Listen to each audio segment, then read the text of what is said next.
नमस्कार, आपके साथ मैं हूं योगेश राणा। आज खबरें तो बहुत सारी है, लेकिन मैं जिस पर चर्चा कर रहा हूं वह बड़ी चिंता पैदा करने वाली खबर है। यह खबर सभी बड़ी वेबसाइट पर चल रही है। आज तक, India today, Dainik Bhaskar, Indian express, BBC सहित सभी वेबसाइट इसको चला रहे हैं। यह खबर द हिंदू और एनडीटीवी ने चलाई है, इसके बाद इन सभी वेबसाइट पर आई है। कोविड-19 की चपेट में देश बुरी तरीके से तड़प रहा है। देश को 25 अप्रैल से पूरी दुनिया के देश 40 देश मदद भेज रहे हैं। यह मदद एयरपोर्ट पर पड़ी हुई है और देश की सरकार को यह मदद जरूरत की जगह तक कैसे पहुंचे, इस बारे में एसओपी बनाने में 7 दिन लग गए। एसओपी यानी स्टैंडर्ड ऑपरेटिंग प्रोसीजर। विदेश से भारत को आई मदद को राज्य और अस्पतालों में बांटने के लिए स्टैंडर्ड ऑपरेटिंग प्रोसीजर बनाने में 7 दिन लग गए, यानी 2 मई तक व्यवस्था बन पाई। 25 अप्रैल को मदद आने लगी, 2 मई तक व्यवस्था बन पाई। अब कई लोग कह सकते हैं कि सरकारी काम है, टाइम तो लगेगा ही। कई लोग सरकार की हर गलती के लिए कुछ तर्क बटोर कर रखते हैं। उनके लिए मैं एक आंकड़ा पेश करना चाहता हूं। देश में 25 अप्रैल से 2 मई तक 23,849 लोगों की कोरोना से जान गई है। मैं थोड़ा विस्तार से बता देता हूं। covid19india.org के अनुसार कोरोना से 26 अप्रैल को 2,762 की जान गई, 27 अप्रैल को 3,286 लोगों की, 28 अप्रैल को 3,664, 29 अप्रैल को 3,502, 30 अप्रैल को 3,525, 1 मई को 3,685, 2 मई को 3,425 लोगों ने कोरोना महामारी के चलते हुए दम तोड़ा। अब ऐसा तो नहीं है कि 2 मई को एसओपी बनी और झट से विदेशों से आई मदद अस्पतालों तक पहुंच गई।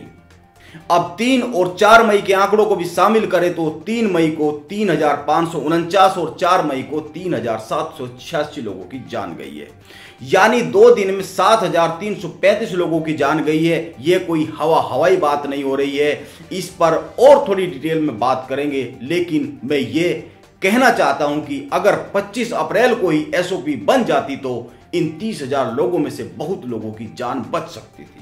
भारत सरकार विदेशों से आ रही मेडिकल मदद रेड क्रॉस सोसाइटी के जरिए ले रही है, जो एक एनजीओ है। मेडिकल सप्लाई राज्यों तक न पहुंच पाने के सवाल पर रेड क्रॉस सोसाइटी के प्रबंधन ने मीडिया को बताया है कि उसका काम सिर्फ मदद को कस्टम क्लियरेंस से निकालना है और वह निकालकर मदद को सरकारी कंपनी HLL को सौंप देती है।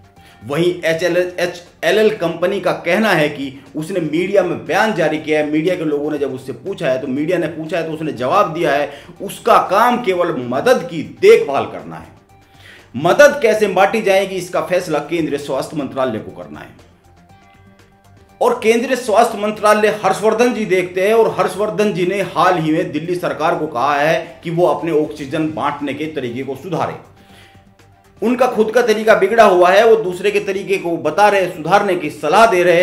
अभी तक भारत को 300 टन मेडिकल मदद मिल चुकी है, यह सरकारी आंकड़ा है। मैं एक और अपडेट देता हूं, फिर आगे बढ़ेंगे। दिल्ली हाईकोर्ट ने आज ही कहा है, सरकार से कहा है कि चिकित्सा उपकरणों के मामले में मिली विदेशी सहायता उन लोगों के लिए है जो कोरोना से पीड़ित है। ये सहायता सामग्री कहीं बॉक्स में रखे जाने के लिए या कबाड़ बन जाने के लिए नहीं है। कोर्ट की इतनी सख्ती के बाद भी देश में यह हाल है कि मदद मिल रही है, लेकिन वह बट नहीं पा रही है और मरीज अस्पतालों में दम तोड़ रहे हैं। 7 दिन तक दवाओं को, बाहर से उपकरणों को, मेडिकल मदद को बांटने की व्यवस्था नहीं की गई है। 7 दिन बहुत ज्यादा होते हैं। कोरोना में 1-1 मिनट का सवाल है। कुछ मिनट में आदमी दम तोड़ देता है अगर उसको ऑक्सीजन ना मिले।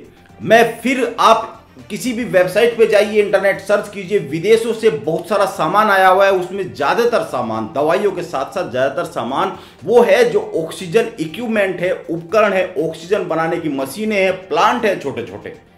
यानी 3 मिनट में एक आदमी दम तोड़ सकता है अगर उसको ऑक्सीजन ना मिले, और 7 दिन से सारे उपकरण पड़े हुए हैं। हालांकि सरकार का मंत्रालय कह रहा है, स्वास्थ्य मंत्रालय कह रहा है कि इसको बांटने के लिए एसओपी बनाई जा चुकी है। 7 दिन बहुत ज्यादा होते हैं ऐसे आपातकाल में। जाहिर सी बात है, इनमें से बहुत सारे मरीज चिंता की हालत में होंगे। इनको बचाने के लिए डॉक्टरों ने भरपूर मदद की होगी। हो सकता है इनमें से कई को भरपूर मदद के बाद भी नहीं बचाया जा सकता, लेकिन ऐसे आपातकाल के दौर में मदद को बांटने के लिए पॉलिसी बनाने में अगर 7 दिन लग रहे हैं तो यह बेहद ही चिंता की बात है। हो सकता है इनमें से यह मदद पहुंचने के बाद भी कुछ लोग ना बच पाते, लेकिन मदद पहुंचनी चाहिए थी। इसी बीच केंद्रीय स्वास्थ्य मंत्रालय की जिम्मेदारी बीजेपी के बड़े नेता नितिन गडकरी को देने की मांग हो गई है। ट्विटर पर यह मांग किसी और ने नहीं बल्कि उन्हीं की पार्टी के नेता और राज्यसभा सांसद सुब्रमण्यम स्वामी ने की है। उन्होंने लिखा है, मैं उनके लिखे को पढ़ देता हूं। अगर अब कड़े एहतियात ने बरते गए तो हो सकता है कि हम कोरोना की एक और लहर का सामना करें, जिससे बच्चे भी प्रभावित होंगे। इसलिए मोदी को चाहिए कि वो इस जंग की अगुवाई गडकरी के हाथों में दे दे। प्रधानमंत्री कार्यालय के भरोसे रहना बेकार है, क्योंकि कोविड-19 का सामना करने के लिए इंफ्रास्ट्रक्चर में सुधार की जरूरत है और नितिन गडकरी इस क्षेत्र में अपनी काबिलियत साबित कर चुके।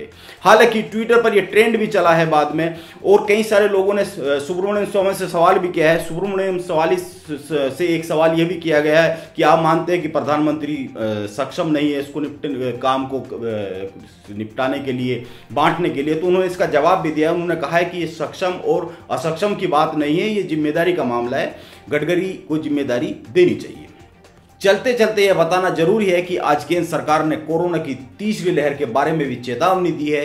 अभी देश कोरोना की दूसरी लहर से जूझ रहा है। सरकार के प्रमुख वैज्ञानिक सलाहकार के विजय राघवन ने बताया है कि कोरोना की तीसरी लहर भी जरूर आएगी। वायरस का संक्रमण अपने सबसे ऊंचे लेवल पर है। अभी यह तय नहीं है कि तीसरी लहर कितना असर करेगी, लेकिन हमें नई लहर के लिए तैयार रहना होगा। यह जानकारी चिंता पैदा करने वाली है। सरकार को और अधिक ध्यान देना होगा। हालांकि अब प्रधानमंत्री पूरी तरीके से एक्टिव दिख रहे हैं।